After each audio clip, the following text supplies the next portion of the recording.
એવીની class YouTube ચેનલમાં આપ સરે મિત્રોનું હું દિલથી સ્વાગત કરું છું।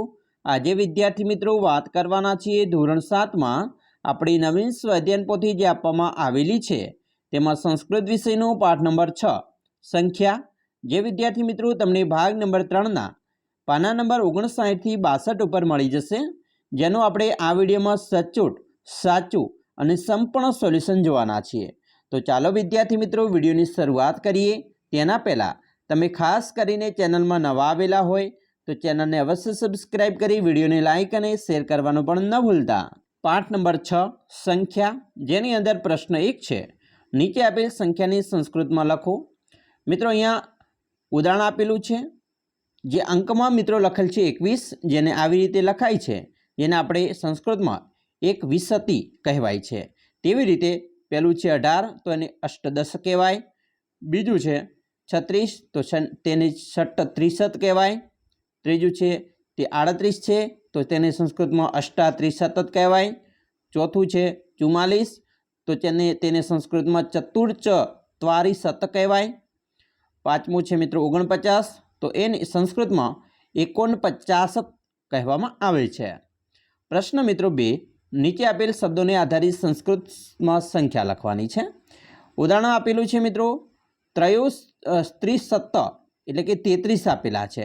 તો મિત્રો અહીંયા પહેલું છે 16, તો એની 16 છે।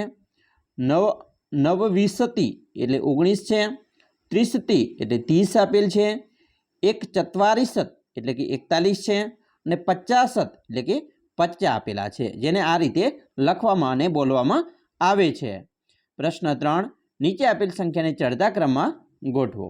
અહીંયા મિત્રો પહેલું છે, અહીંયા જે સંખ્યા આપેલી છે તેને આપણે ચડતા ક્રમમાં ગોઠવીએ તો ચત્વારી, ષટ, એકાદશ, સપ્તદશ, વિશતિ, એકવિશતિ, ચતુર્વિશતિ, એકત્રિશતિ, ત્રિચત્વારિશ, અષ્ટચત્વારિશત।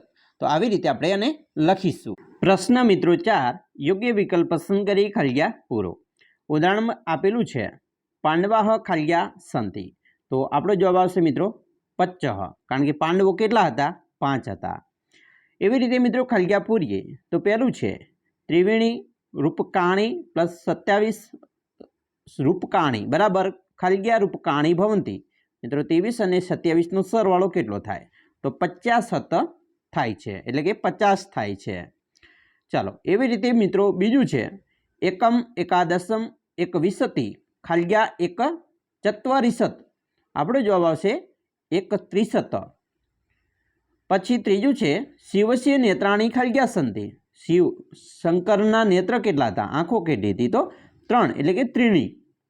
4, સપ્ત શૃલાના પાદાહ ખલ્યા સંતિ, તો અષ્ટાવિશતિ। 5, પેટિકાયા પચ્ચ ફલાની સંતિ તર્હિ પેટિકાસુ ખલ્યા ફલાની ભવિષ્યંતિ, તો આપણો જવાબ આવશે 25। પ્રશ્ન 5, જોડકા સ્વરૂપે મિત્રો યોગ્ય ક્રમમાં ગોઠવવાના છે। જેમાં પહેલું છે બરાબર, તો એ મિત્રો શું છે? તો અહીંયા 13 છે, એને આપણે સંસ્કૃતમાં શું કહેવાય? ત્રયોદશ એટલે કે ઘ આવે છે એકની સામે। બીજું અહીંયા 39 છે, તો એમાં મિત્રો આવશે ક નવત્રિશત। ત્રીજું 26 છે, તો એને મિત્રો ષડવિશતિ કહેવાય। ચોથું 47 છે, તો એને આપણે કહીશું સપ્તચત્વારિશત।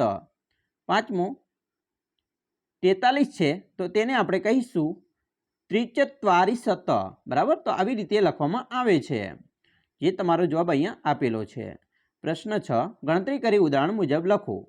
ઉદાહરણ આપેલું છે 16 એટલે પ્લસ 20 એટલે કે 16 અને 20 36 થાય, તો એને આપણે ષડત્રિશત કહેવાય। એવી રીતે મિત્રો અહીંયા પેલું છે 3 વત્તા 10, તો 13 થાય જવાબ, તો જેને આપણે સંસ્કૃતમાં ત્રયોદશ કહેવાય। બીજું વિશતિહ વત્તા ત્રિશતિ, તો 60 થાય। 20 અને 30 50 થાય, તો મિત્રો 50 કહેવાય। ત્રીજું 60 વત્તા 60 વત્તા 60, 6 વત્તા 6 વત્તા 6, 6 3 18, તો એને મિત્ર 18 લખાશે, જેને અષ્ટાદશ બોલાય। ચોથું નવદશ વત્તા એકાદશ, તો થશે 30, જેને ત્રિશત કહેવાય। પાંચમું ચત્વારી વત્તા અષ્ટ, તો 12, જેને આપણે દ્વાદશ બોલાય। ચાલો પ્રશ્ન મિત્રો 7, નીચે આપેલ પ્રશ્નોના ઉત્તર સંસ્કૃત ભાષામાં લખો. મિત્રો અહીંયા ફળ આપેલા છે, મૂલ્ય અને કિંમત આપેલી છે, વસ્તુ આપેલા છે અને મૂલ્ય આપેલું છે. બરાબર. ચાલો હવે આપણે પ્રશ્ન જોઈએ. પચ્ચ આમ્રફલાના મૂલ્યમ કતિ રૂપ્યકાણી. તો 5 આંબળાના ફળનું મૂલ્ય કેટલું? બરાબર. તો પચ્ચ આમ્રફલાની મૂલ્યમ 25 રૂપકાણી. બરાબર. ચાલો આગળ જોઈશું. પચ્ચ દાડીમસ્ય મૂલ્યમ કતિ રૂપકાણી. તો પચ્ચ દાડીમસ્ય મૂલ્યમ 50 રૂપકાણી, 50 રૂપિયા.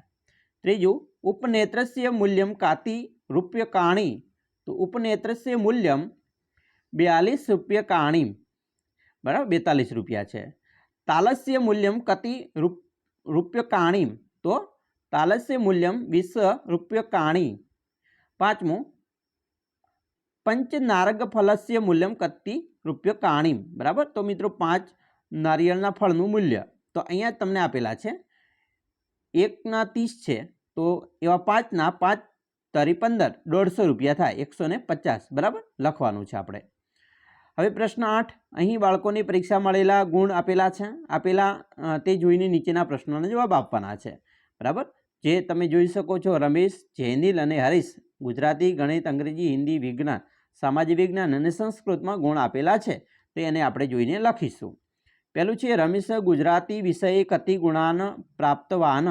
રમેશ ગુજરાતી વિષયમાં કેટલા ગુણ પ્રાપ્ત કર્યા છે? તો કેટલા કર્યા છે? તો મિત્રો 35 છે. બરાબર ને? તો એવી રીતે આપણે લખીશું. બીજું છે, જૈનિલ વિજ્ઞાન વિષયે કતિ ગુણાન પ્રાપ્તવાન. તો મિત્રો 36 કરેલા છે. ત્રીજું, હરીશ હિન્દી વિષયે કતિ ગુણ પ્રાપ્તાન. તો એમણે 28 કરેલા છે. આ રીતે જવાબ લખીશું. ચોથું, સંસ્કૃત વિષયક સર્વાધિક ગુણાન પ્રાપ્તવાન. સંસ્કૃત વિષયમાં સૌથી વધુ ગુણ કોના છે? તો જૈનિલના છે. 5, સામાજિક વિજ્ઞાન વિષયક સર્વાધિક ગુણાન પ્રાપ્તવાન. તો સામાજિક વિજ્ઞાનમાં સૌથી વધારે ગુણ કોના છે? તો હરીશ છે, હરીશના છે. બરાબર. વિદ્યાર્થી મિત્રો, આપણે આ વાત કરી તમારા પાઠ નંબર મિત્રો જે આ 6 આપેલો છે સંખ્યા, તેનું સંપૂર્ણ સોલ્યુશન. આશા રાખીએ છીએ તમને આપણો વિડીયો ખૂબ જ ઉપયોગી નીવડશે. અને ખાસ વિડીયો ગમ્યો હોય તો લાઇક, શેર અને સબસ્ક્રાઈબ કરવાનું પણ ન ભૂલતા.